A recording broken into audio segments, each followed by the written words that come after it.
So good morning, my self Kushant Kumar Tiwari. और जैसा कि इंट्रोडक्शन में हम लोगों ने क्लियर कर ही चुका है कि मैं इलेक्ट्रिकल का सिलेबस ले रहा हूं और शरद सर आपका सिविल का सिलेबस ले रहे हैं।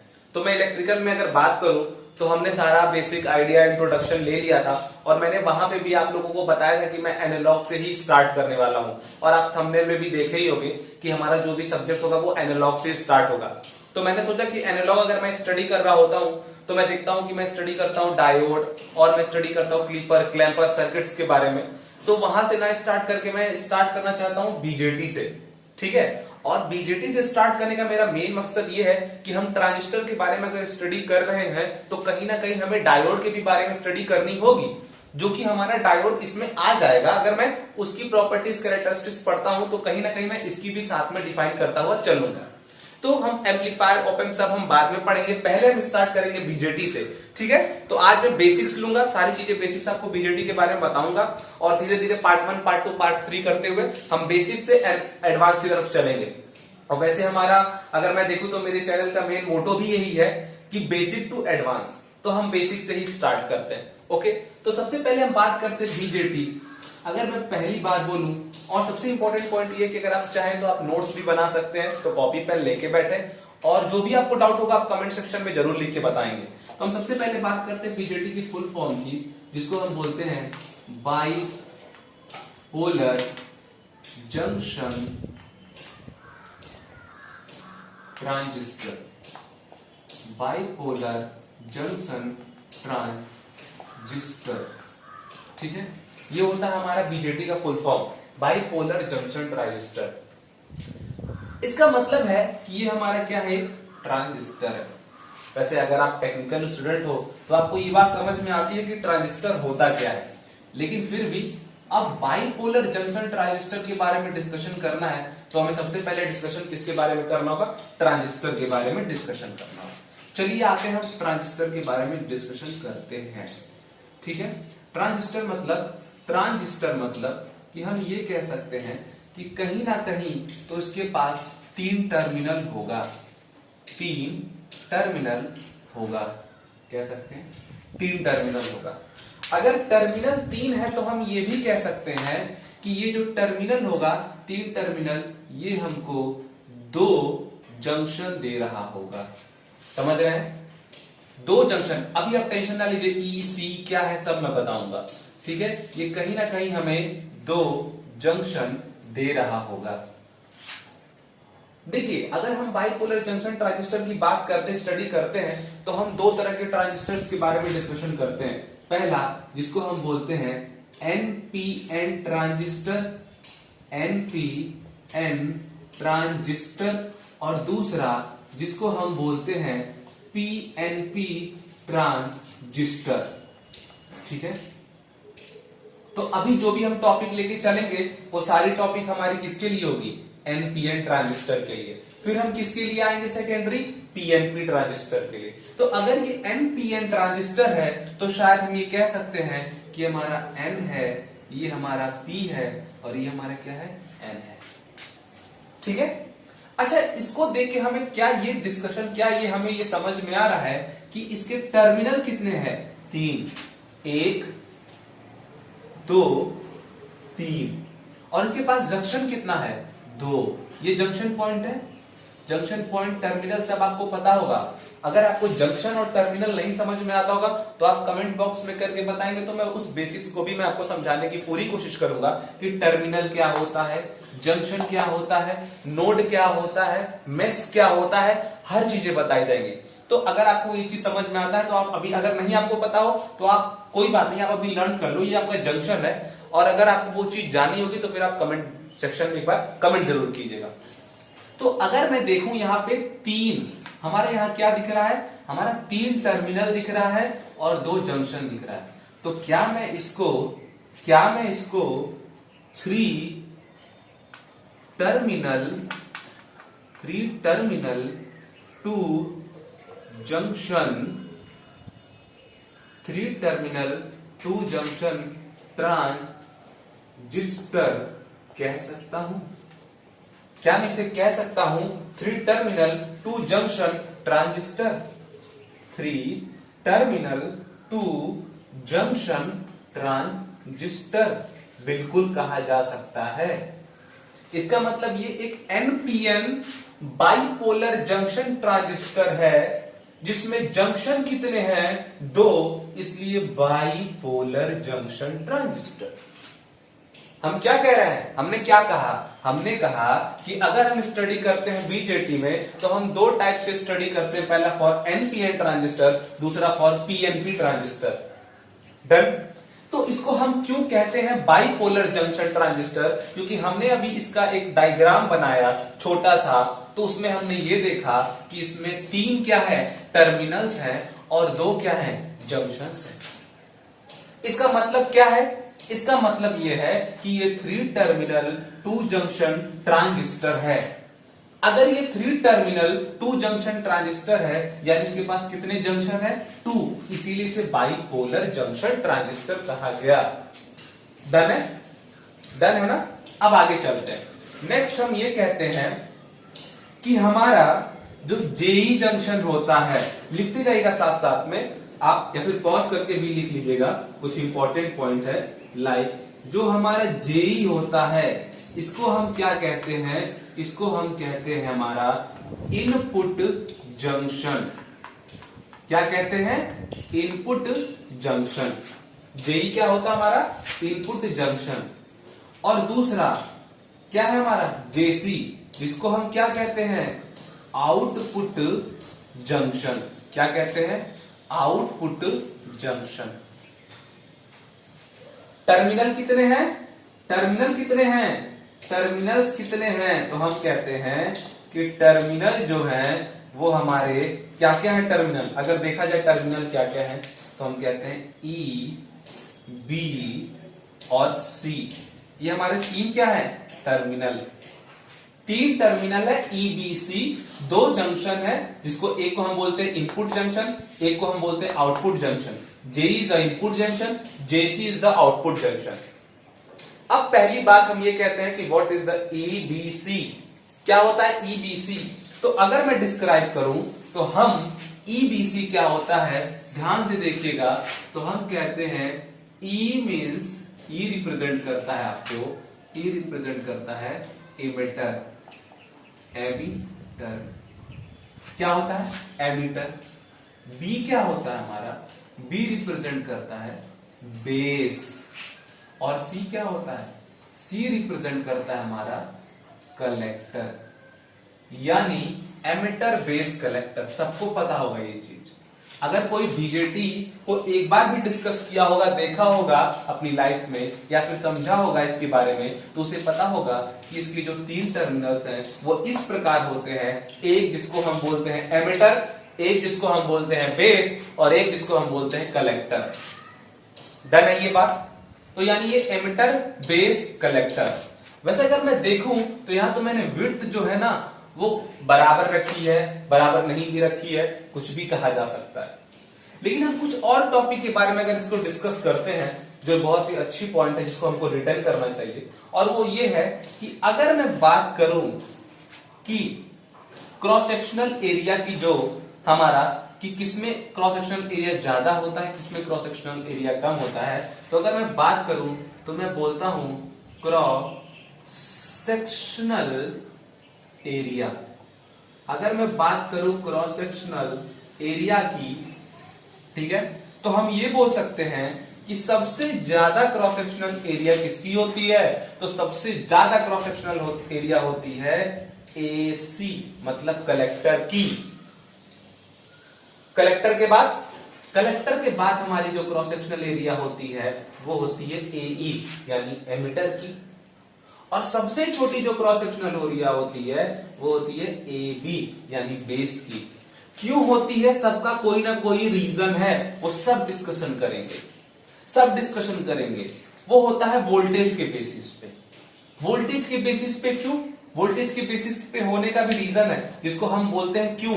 ये याद रखिएगा, क्रॉस सेक्शनल एरिया सबसे ज्यादा किसका होता है? कलेक्टर का, उससे कम एमिटर का, उससे कम बेस का। ये बेस है तो इसका एरिया सबसे कम होगा, ये क्रॉस सेक्शनल एरिया कम होगा। उससे ज्यादा किसका होगा? उससे ज्यादा होगा एमिटर का, ये थोड़ा ज्यादा होगा। और सबसे ज्यादा किसका होगा, सबसे ज्यादा कलेक्टर का। यानी जो हमने बनाया है शायद कुछ हमारा ऐसा दिखेगा, अगर मैं गलत ना हूं तो शायद हमारा कुछ ये ऐसा दिखेगा। ध्यान से देखिएगा, सबसे ज्यादा किसका है, कलेक्टर का। यानी ये कलेक्टर है तो ये कुछ इतना एरिया ले रहा होगा, डन है। उससे कम किसका है, एमिटर का। अगर एमिटर का है तो एमिटर उससे कम, अगर ये इतना है तो ये इतना होगा। लेकिन जो भी हो सबसे कम किसका होना चाहिए, बेस का। यानी बेस का हम ऐसा करते हैं कि हम कुछ यूं लेते हैं, अब ये सबसे ज्यादा हो गया, उससे कम हो गया, सबसे कम हो गया। यानी कि जो एरिया होती है ये एनपीएन में वो भी डिपेंडेंट होती है किस पे, वोल्टेज पे। कैसे, अब हम बात करते हैं डोपिंग की। किसकी बात करते हैं, डोपिंग की। ये डोपिंग क्या होती है, ये डोपिंग होती क्या है, हम कैसी डोपिंग रखते हैं। डोपिंग मतलब ये होता है कि हम कुछ ना कुछ मिलाते हैं, पूरे प्योर फॉर्म में नहीं रखते हैं एन को या फिर पी को, ठीक है, कुछ ना कुछ डोपिंग कर देते हैं। और ये डोपिंग भी कैसे होती है, ये डोपिंग का जो हम बोलते हैं अगर, तो डोपिंग हमारी ऐसे होती है। सबसे ज्यादा डोपिंग, कलर मैं थोड़ा चेंज कर देता हूं, अगर आपको प्रॉब्लम होगी तो मैं कलर चेंज कर देता हूं। सबसे ज्यादा डोपिंग की बात करते हैं तो वो होती है एमिटर की। उससे कम डोपिंग किसकी होती है, कलेक्टर की। और उससे भी कम डोपिंग किसकी होती है, बेस की। ये हो गई हमारी डोपिंग। अच्छा, तो ये हमको कुछ चीजें याद रखनी है, लाइक आप नोट भी कर सकते हैं कि डोपिंग सबसे ज्यादा एमिटर, फिर कलेक्टर, फिर बेस। क्रॉस सेक्शनल एरिया सबसे ज्यादा एसी, कलेक्टर, फिर एमिटर, फिर बेस। और हमको पता है कि जेई को इनपुट जंक्शन, जेसी को आउटपुट जंक्शन बोलते हैं। टर्मिनल 3 होते हैं, ईबीसी, ठीक है। ये इनपुट होता है, ये आउटपुट होता है आपका कलेक्टर, ठीक है। अच्छा, एक चीज हम और बात करते हैं, दो तरह से आपके ट्रांजिस्टर होते हैं, एक एनपीएन, एक पीएनपी ट्रांजिस्टर। अभी हम एनपीएन ट्रांजिस्टर के बारे में क्या करते हैं, स्टडी कर रहे हैं। अगर हम किसकी स्टडी कर रहे हैं, हम स्टडी कर रहे हैं एनपीएन ट्रांजिस्टर के बारे में। अब हम दूसरा टॉपिक क्या यूज करते हैं, दूसरा टॉपिक हम ये यूज करते हैं, तो पूरा बोर्ड हो गया है तो फिर मैं इसको पहले थोड़ा रफ करना चाहता हूं, और फिर रफ करके हम ये देखेंगे नेक्स्ट। अभी हम जो भी डिस्कस कर रहे थे उसको हम और आगे लेके चलते हैं। अब हम एक बात करते हैं जिसको हम डिस्कस करना चाहते हैं, which is equal to beta. सब कुछ डिस्कस करेंगे, बस अभी जो है स्टार्ट करना है। तो अभी अब जान लो बीटा क्या होता है, बीटा को क्या कहते हैं। बीटा को क्या कहते हैं ये अगर हम जान जाते हैं तो फिर हमको लगता है कि हम हर चीज कंसीडर कर सकते हैं, ठीक है। तो जैसे कि अगर हम बीटा की बात करते हैं तो हम बोलते हैं current gain, current gain of transistor, current gain of transistor. अब अगर हम बात करते हैं करंट गेन ऑफ ट्रांजिस्टर की, ठीक है, तो ये क्या है, इसके बारे में अगर बात करें तो चूंकि बीटा होता क्या है, अगर मैं बात करता हूं बीटा की तो होता क्या है, आईसी बाई आईबी, ठीक है। बस अभी नोट कीजिएगा, सब कुछ बता देगा हर एक चीज। आईसी क्या है, आईसी जो करंट है वो करंट कहां फ्लो कर रही है, वो फ्लो कर रही है करंट हमारे कलेक्टर टर्मिनल पे, ठीक है, कलेक्टर पे। और बी आई बी कहां फ्लो कर रही होगी, बेस टर्मिनल पे, बेस साइड पे। अच्छा, अगर मैं बात आपको बताऊं कि अगर मैं बीटा की स्टडी करूं फॉर किसके लिए, फॉर किसके लिए मैं स्टडी करना चाहता हूं, कॉमन एमिटर करंट गेन की, कॉमन एमिटर करंट गेन की। तो होता क्या है हमारा, हम ये कहते हैं, यहाँ पे स्पेलिंग देख लीजिएगा, मिस्टेक हो जा रही है, double T, common emitter current gain की। तो हम ये कहते हैं, क्योंकि अब हम कैसे पता लगाएं कि कॉमन एमिटर करंट गेन कैसे डायग्राम बनेगा, कॉमन बेस का कैसे बनेगा, क्या होगा, क्योंकि ये बीटा किसके लिए हम स्टडी कर रहे हैं, कॉमन एमिटर करंट गेन की। तो ये क्या हो जाएगी वैल्यू, ये आईसी बाई आईबी है, ठीक है, ये आईसी बाई आईबी है। हमने किसके लिए कहा है, कॉमन एमिटर करंट गेन के लिए। तो आइए थोड़ा सा मैं स्टडी आपको बताना चाहता हूं कि कॉमन एमिटर कैसे डिजाइन होगा। अगर कॉमन एमिटर है, कॉमन एमिटर है, यानी हमारा एमिटर क्या हो जाएगा, एमिटर क्या हो जाएगा, एमिटर हमारा हो जाएगा, अगर मैं एमिटर की बात करूं तो कॉमन एमिटर के केस में हम क्या कह सकते हैं, हम ये कह सकते हैं कि एमिटर जो होगा हमारा, ये एमिटर होगा, और ये क्या होगा, ये कॉमन, यानी इसको मैं क्या कर सकता हूं, ग्राउंड। डन है। और फिर हमारे पास एक इनपुट होगा और एक क्या होगा, आउटपुट। इनपुट क्या होगा, बेस, आउटपुट क्या होगा, कलेक्टर। इसको क्या बोलेंगे, इसको बोलेंगे इनपुट और इसको क्या बोलेंगे, आउटपुट। अगर ये कॉमन इमिटर है तो हमारा इमिटर क्या है, कॉमन। आपको दिख रहा होगा इमिटर क्या है, कॉमन। करंट कैसे फ्लो करता, कुछ नहीं, करंट यहां से आईबी और यहां से करंट आईसी। ये डायरेक्शन आप जरूर ध्यान दीजिएगा, यहां से आईबी यहां से आईसी फ्लो करता है। डायरेक्शन को आप याद रखिएगा कि डायरेक्शन कैसे फ्लो करती है, इधर से और उधर से। समझ में आ गई बात। अब मैं आपको कुछ एक और चीज बताना चाहता हूं, क्योंकि जो बीटा होता है ना, ये दो केस में एनालिसिस होता है, बीटा का एनालिसिस। पहला जिसको बोलते हैं बीटा डीसी और दूसरा जिसको बोलते हैं बीटा एसी। चलो कोई बात नहीं, हम मानते हैं बीटा डीसी में शायद ये आईसी बाई आईबी हो जाए, ठीक है, और बीटा एसी में ये small IC by small IB हो जाए। मैं आपको अभी बताता हूं कि बीटा का डीसी एनालिसिस का मतलब और बीटा का एसी एनालिसिस का मतलब क्या होता है, ठीक है। पहले हम डीसी एनालिसिस और एसी एनालिसिस को हम अभी क्लासिफाई करेंगे, बताएंगे क्या होता है।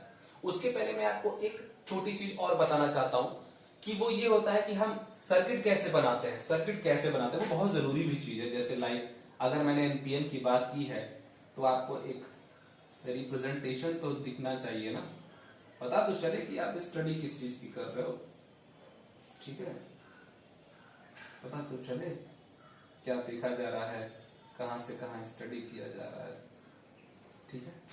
मान लेते हैं ये हमारा, मान क्या लेते हैं, ये हमारा होता है कलेक्टर। क्या होता है ये होता है हमारा कलेक्टर, यानी यहाँ पे वोल्टेज क्या होगी, वी से, और यहां से करंट जो जा रही होगी उसको हम क्या बोलेंगे, आईसी, कलेक्टर करंट। डन है, डन है। डायरेक्शन देखना, कलेक्टर करंट आ रहा है अंदर की तरफ, कलेक्टर करंट आ रहा है। सेम अगर ये, तो ये आरबी होगा, ये हमारा बेस होगा, और यहां पर जो वोल्टेज होगा that is called VB, base voltage. Done है। अब इसके बाद हम क्या करेंगे, अगर यहां कोई करंट फ्लो हो रहा है तो which is what, IB, base current. अब ये चीज बताइए मुझे, केसीएल अगर आपने पढ़ा है, केसीएल आप जानते हैं, तो अगर ये दो करंट आ रही है तो एक करंट जाएगी बाहर की तरफ, तो अगर ये कलेक्टर और बेस करंट आ रहा है तो यहां से जो करंट जाएगी विच इज कोई भी करंट, और अगर ये टर्मिनल हमारा क्या है, एमिटर, तो ये एमिटर करंट कहलाएगी। डन है ये बात। और इस पॉइंट के बीच के जो पोटेंशियल डिफरेंस होता है उसको हम VCE, इस पॉइंट और इस पॉइंट के बीच में इसको हम VBC, और इस पॉइंट के बीच को हम बोलते हैं VBE। समझ में आया, ठीक है, डन है। कैसे क्या क्या हो रही है चीजें, और इसका बहुत ही डीप में एनालिसिस हम लोग को करना है, देखना है, कोई दिक्कत नहीं। आप इस एक डायग्राम को बना लें ताकि आपको एक बेसिक आइडिया रहे कि हम कैसे करते हैं। चूंकि ये हो जाएगा एक डायग्राम बना लें जिससे आपको एक आइडिया रहे कि हम कैसे क्या चीज देके चलते हैं। तो हमारा ये बीटा का एनालिसिस हो गया, आईसी बाई आईबी बोलते हैं। हम एक एग्जांपल आपको मान के चलेंगे, एक एग्जांपल है, मान लीजिए अगर मैं कॉमन एमिटर करंट गेन की बात करता हूं तो बी उसमें क्या होगा, इनपुट, सी क्या होगा, आउटपुट। क्योंकि ई क्या होना है, ग्राउंड, ई क्या होना है, ग्राउंड। डन है। अगर मैं आगे एक चीज को लेके चलता हूं, अभी मैंने बोला आपसे कि मैं आपको बताऊंगा what is beta DC and what is beta AC, ये बहुत बड़ी चीज है। लेकिन अगर मैं इस चीज को देखूं, आईई जो आ रहा जा रहा है, आईसी और आईबी के कॉम्बिनेशन से बनेगा, तो क्या मैं उसको ऐसे लिख सकता हूं कि IE emitter current is equal to IB plus IC. भाई केसीएल को फॉलो करेगा, भाई हमारा केसीएल नहीं फॉलो होगा तो चीजें चलेंगी कैसे, केसीएल को फॉलो करता है। लेकिन अगर मैं बोलूं आईबी जो है वो आईई का कॉम्बिनेशन है, आईसी और आईबी का कॉम्बिनेशन से आई बनता है, मतलब कुछ पार्ट क्या होगा, आईबी आई, और कुछ पार्ट आईसी आई ही तो होगा।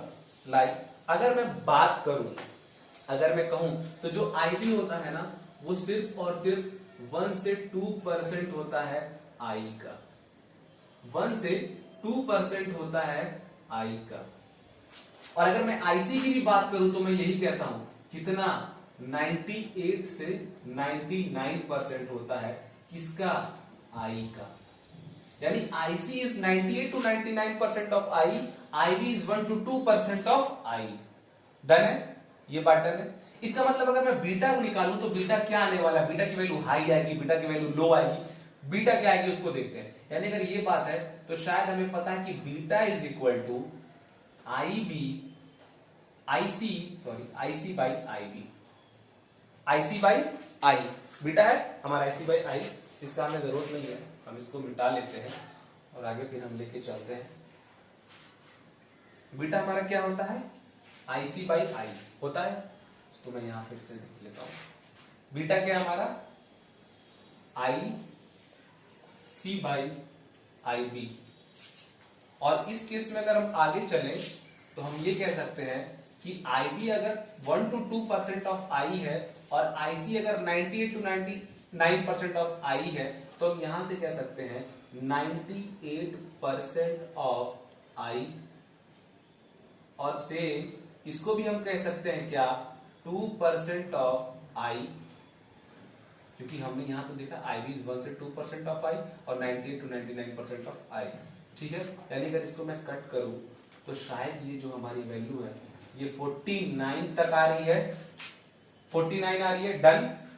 ये तो पहली एग्जांपल है। अगर मैं दूसरा लेके चलता हूं जिसमें मैंने इसको 99% माना, इसको 1% माना, तो भी अगर मैं देखूं ये 99% ऑफ आई और ये क्या है?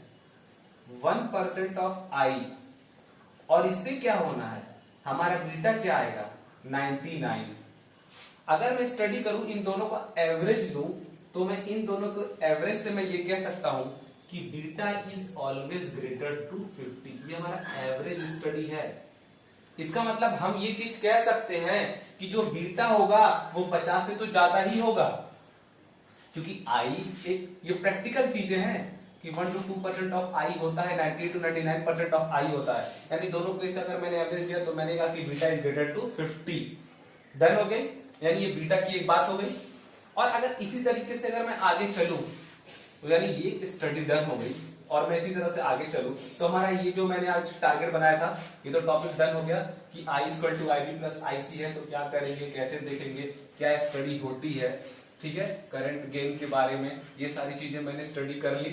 अब हमारा एक टॉपिक और बचता है जो मैंने शायद आपको या ड्रॉ कर लीजिएगा। ठीक है, कोई भी प्रॉब्लम होगी तो आप कमेंट सेक्शन में जरूर बता दीजिएगा हमें, और ज्यादा से ज्यादा वीडियो को शेयर कीजिए और आपको बहुत अच्छे कंटेंट मिलेंगे, कोई इसमें प्रॉब्लम नहीं होगी। आप सिर्फ सपोर्ट बनाए रखिए और वीडियोस को लाइक शेयर करते रहिए। अब मैं बात करता हूं जिस चीज की हम मेन बात कर रहे थे, जो मैं यहां से कहना चाहता हूं, बीटा डीसी बीटा एसी कैसे स्टडी करते हैं। तो अगर मैं बोलता हूं कि बीटा की एनालिसिस अगर होती है, एनालिसिस होती है, तो चूंकि हमें पता है कि कैपेसिटर भी होगा सर्किट में, रजिस्टर होगा, कैपेसिटर होगा, सब कुछ होगा। हम स्टडी करते हैं, बीटा की स्टडी करते हैं। दो तरह की स्टडी होती है बीटा की। डन है। पहली जिसको हम बोलते हैं डीसी एनालिसिस, क्या बोलते हैं? DC analysis. और दूसरा जिसको हम बोलते हैं क्या? AC analysis. क्या बोलते हैं? AC analysis. डीसी एनालिसिस का मतलब क्या है कि हमारी फ्रीक्वेंसी क्या रहेगी? जीरो। पता ही होगा फ्रीक्वेंसी क्या रहेगी? जीरो। डन है, फ्रीक्वेंसी हमारी जीरो होगी। और दूसरी क्या है कहानी? दूसरी कहानी क्या है? अगर फ्रीक्वेंसी जीरो होगी तो चूंकि हमको पता है फॉर कैपेसिटर, कैपेसिटर के लिए हमारा एक्सी क्या होता है?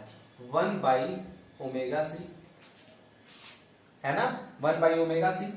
और यहां पर हमने ओमेगा को क्या रखा है? 1/2πfc। यानी अगर फ्रीक्वेंसी हमारी जीरो है, अगर फ्रीक्वेंसी हमारी जीरो है, तो यानी ये एक्सी क्या है? इनफाइनाइट। एक्सी क्या है? इनफाइनाइट। अच्छा, एक्सी क्या है? रिएक्टेंस ही तो है। रिएक्टेंस मतलब हम इसको एक रेजिस्टेंस की तरह मान सकते हैं, बिल्कुल मान सकते हैं। ये एक रुकावट ही तो है। और अगर ये एक रुकावट है और ये इनफाइनाइट आ रहा है वैल्यू, तो शायद हम ये भी कह सकते हैं साथ में कि वो जो सर्किट है, इनफाइनाइट का मतलब हमेशा याद रखना कि हमारा जो भी सर्किट होगा वो क्या हो जाएगा?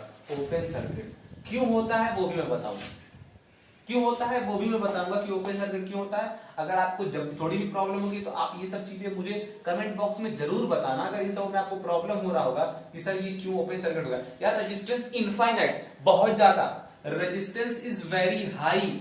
रेजिस्टेंस रोकता किसको है? करंट को। अगर रोकने वाला बहुत ज्यादा है तो ये क्या जीरो हो सकता है? बिल्कुल। क्यों? अगर बहुत हाई मतलब रेजिस्टेंस इनफाइनाइट। क्लियर है? I equal to V by R, V by R. Resistance infinite का मतलब क्या हो जाएगा? रेजिस्टेंस अगर इनफाइनाइट है तो इसको मैं इनफाइनाइट लिखूं तो शायद मैं इसको लिख सकता हूं v बाई 1/0, और इसको मैं सॉल्व करूंगा तो v इंटू 0/1, और यहां पर 0, यानी करंट क्या है? 0। अगर करंट 0 है, करंट फ्लो ही नहीं कर रहा है, तो करंट कब नहीं फ्लो करता? जब ये क्या हो? ओपन सर्किट हो। समझ में आ गई बात? ओपन सर्किट हो। दूसरी बात ये क्या हो जाएगी? ये ओपन सर्किट। ठीक है, अगर आपको फिर भी नहीं समझ में आया होगा तो आप मुझे कमेंट कीजिएगा, मैं आपको जरूर बताऊंगा कि क्या रीजन है। दूसरी अगर मैं बात करूं तो दूसरी बात मैं ये कह सकता हूं कि हमारा एसी एनालिसिस है, तो एसी एनालिसिस में हम ये कहते हैं कि हाँ भाई फ्रीक्वेंसी हमारी कुछ ना कुछ तो होती है, कुछ ना कुछ तो है, और हम ये मान के चलते हैं कि हमारा एक्सी क्या है? 0, 0। यानी करंट तो फ्लो करेगी ही करेगी, करंट तो फ्लो करेगी ही करेगी, लेकिन एक्सी 0 का मतलब क्या हो गया कि ये तभी पॉसिबल है जब ये क्या हो? Short circuit. भाई शॉर्ट सर्किट है तभी तो रेजिस्टेंस 0 है। और यार रेजिस्टेंस 0 का मतलब क्या है? नॉर्मल। अगर मैं आइडियली बात करूं या फिर प्रैक्टिकली ही बात करूं तो मैं एक वायर कह सकता हूं, और एक वायर को क्या मैं एक शॉर्ट सर्किट की तरह ट्रीट कर सकता हूं? बिल्कुल। यानी हम एक चीज याद रखेंगे कि अगर डीसी एनालिसिस है, एसी एनालिसिस है, तो क्या होता है? डीसी एनालिसिस में ये पॉइंट आप रिमेंबर रखिएगा, और अगर आप चाहते हैं तो उसको भी आप पॉइंट वाइज लेके जा सकते हैं। डीसी एनालिसिस में, ठीक है, हमारा कैपेसिटर ओपन सर्किट, ठीक है। और अगर मैं दूसरी बात करूं तो दूसरी बात ये होता है, इसको मैं हटा देता हूं, आप नोट कर लेना अच्छे से। दूसरी बात ये होता है कि एसी एनालिसिस में, एसी एनालिसिस में हम ये कहते हैं कि हमारा कैपेसिटर शॉर्ट सर्किट होता है। यानी बीजेटी की जब भी हम बीटा डीसी की बात करें, जैसे हम आपको बोलते हैं बीटा डीसी की बात कर रहे हैं, बीटा एसी की बात कर रहे हैं, तो हम इन चीजों को ध्यान देंगे कि डीसी की बात कर रहे हैं तो हमारा कैपेसिटर ओपन सर्किट हो जाएगा। अगर हम एसी की बात कर रहे हैं तो इस केस में हमारा कैपेसिटर क्या हो जाएगा? शॉर्ट सर्किट हो जाएगा। ठीक है, कैपेसिटर हमारा शॉर्ट सर्किट हो जाएगा। यानी हम बीटा एनालिसिस किए, डीसी एसी क्या होगा, हमने पूरा ये सारी चीजें देखे। एक बार हम रिकॉल करते हैं तो हम स्टार्ट कहां से किए? बाइपोलर जंक्शन ट्रांजिस्टर क्यों कहते हैं, कितने टर्मिनल होते हैं, इनपुट क्या होता है, आउटपुट क्या होता है, एरिया में कैसे हम देखते हैं उसको, डोपिंग कैसे देखते हैं, ठीक है, वो भी सारी चीजें हम लोगों ने आगे लेके चला। फिर हम लोगों ने एनालिसिस में बात किया, बीटा क्या होता है, अगर कॉमन इमिटर है, कॉमन बेस है, कॉमन कलेक्टर है, तो मैंने आपको एग्जांपल दिखाया तो कैसे हम उसको रिप्रेजेंट करते हैं, क्या उसमें कॉमन हो जाता है, क्या इनपुट होता है, क्या आउटपुट होता है, करंट का डायरेक्शन क्या होता है, क्यों I equal to IB plus IC, और इसका भी डेरिवेशन है। यदि आप मुझे बोलोगे तो मैं डेरिवेशन भी एक लेक्चर में या फिर करके दिखाऊंगा, फिर मैं आपको PDF डाल दूंगा, आप उसमें देख लेना। आप मुझे कमेंट कर देना कि हमें चाहिए तो मैं उसको भी दे दूंगा। और ये सारी चीजें स्टार्ट है, तो मतलब मैं ये कह सकता हूं कि आज हम लोगों ने फ्लो एक ली है, एक जंप लिया है, छोटा ही जंप है, पर हमने स्टार्ट किया है टॉपिक को। और नेक्स्ट लेक्चर में मैं बहुत अच्छी चीजों को इसी तरह से डील करूंगा और बहुत अच्छे अच्छे क्वेश्चंस। इसके बाद डीसी एसी एनालिसिस जब हम कर लेंगे तो फिर हम आगे जाते हैं, तो फिर हम आपको बताएंगे पीएनपी जंक्शन, इसमें भी डीसी एनालिसिस, और वहां पर भी PNP transistor, sorry PNP transistor, वहां पर भी हम डीसी एसी एनालिसिस करेंगे। और फिर बहुत अच्छे अच्छे क्वेश्चंस के बारे में डिस्कस करेंगे कि ट्रांजिस्टर में कोई भी क्वेश्चन आते हैं तो फिर कैसे हम सॉल्व करते हैं। बहुत बेसिक लेवल का भी क्वेश्चन उठाऊंगा, टफ लेवल का भी क्वेश्चन उठाऊंगा। आपको कोई भी प्रॉब्लम होगी आप कमेंट कीजिएगा, ठीक है। और वैसे तो शरद सर भी अपना लेक्चर शायद सीमेंट, हाँ या सीमेंट ही चालू किए हैं, उन्होंने सीमेंट चालू किया है, तो उसमें भी कोई अगर आपको प्रॉब्लम है तो आप कमेंट कीजिए। यहाँ पर भी अगर आपको कोई टॉपिक में प्रॉब्लम हो रही है, कुछ भी चीजें फास्ट जा रहा हो सर, थोड़ा आराम से सर, तेज जा रहा है, या फिर सर थोड़ा सा टॉपिक, जो भी चीजें होंगी हर चीजें आएंगी। और मैंने आपसे बोला भी था कि ये टोटली ओरिएंटेड है क्या आपके, हर तरह से बच्चे टीचर से पढ़ते हैं, बट यहाँ क्या है, आप मुझे बताओ कि आपको पढ़ना क्या है, वो हम डील करेंगे। लेकिन मैंने देखा इंट्रोडक्शन में कोई भी कमेंट नहीं था इस टाइप का जिसमें ये बताया गया हो कि मतलब कौन सा लेक्चर, तो मैंने ये बीजेटी स्टार्ट किया। बाकी अभी तो बीजेटी ही चलेगी, लेकिन अगर आपको कोई भी ऐसी चीजें होंगी तो आपको अगर बहुत इमरजेंसी सर मुझे ये लेक्चर चाहिए आप बोलना, उसका हम अलग से प्लेलिस्ट चालू कर देंगे और वो भी लेक्चर फैकल्टीज देती रहेंगी। तो ऐसी कोई दिक्कत नहीं है। आपको हफ्ते में 3 लेक्चर मिलेंगी इलेक्ट्रिकल की, 3 लेक्चर सिविल की, बाकी 3 दिन आपको लेक्चर मिलेगा नॉन टेक्निकल, क्योंकि जैसा कि आपको सर ने पहले ही डिस्क्राइब किया था कि जेई में जो भी नॉन टेक्निकल आता है, वैसे गेट में तो नहीं आता, पर हम जेई हम ज्यादा देख रहे हैं। गेट में भी हम वैसे जो मैं लूंगा वो मैं बेसिक से एडवांस तक ही जाऊंगा, लेकिन फिर भी मैं बहुत कंप्लीटली नहीं कह सकता हूं, फिर भी मैं ट्राई करूंगा।